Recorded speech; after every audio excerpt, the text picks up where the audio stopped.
KEM रुग्णालयात आता होरपळलेल्या पुरुष रुग्णांवरही उपचार करण्यात येणार. नवीन अद्ययावत वन आयसीयूचं काम सुरू. केईएम रुग्णालयात आतापर्यंत केवळ होरपळलेल्या महिला आणि मुलांवरच उपचार आणि शस्त्रक्रिया होत होत्या.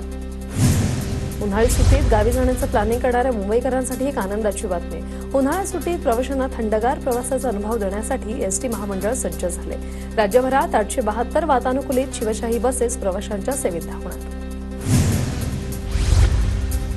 राष्ट्रीय शिक्षण धोरणाच्या सावित्रीबाई फुले पुणे विद्यापीठावर आर्थिक भार गेल्या 1.5 वर्षात विद्यापीठाने 64 लाख रुपयांपेक्षा अधिक खर्च केल्यानंतरही सरकारकडून निधी मिळत नसल्याचं स्पष्ट.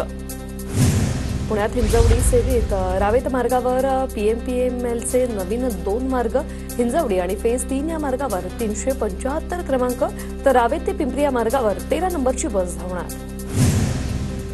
30 लाखांपेक्षा जास्त किमतीच्या इलेक्ट्रिक वाहनांवर 6% कर आकारण्यात येणार. तसंच राज्यात पार्किंगबाबतचं धोरण लवकरात लवकर आणण्यात येणार.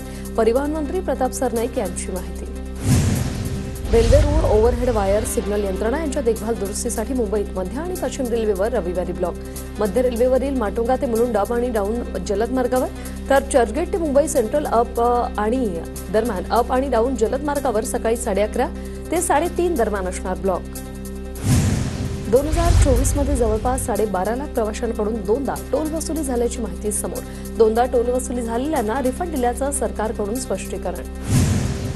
फेब्रुवारी महिन्यात समृद्धी महामार्गावरून 10 लाख वाहनांचा प्रवास. नागपूर ते मुंबई समृद्धी महामार्गावरून फेब्रुवारीत तब्बल 10,42,000 वाहनांचा प्रवास.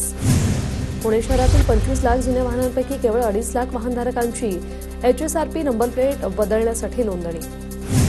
मुंबई गृहनिर्माण सोसायटीच्या नोंदणीसाठी 51% सदस्यांच्या संमतीची गरज नाही. राज्य शासनाने परिपत्रकाद्वारे सक्ती करण्यात आल्यानंतर उच्च न्यायालयाकडून निर्वाळा.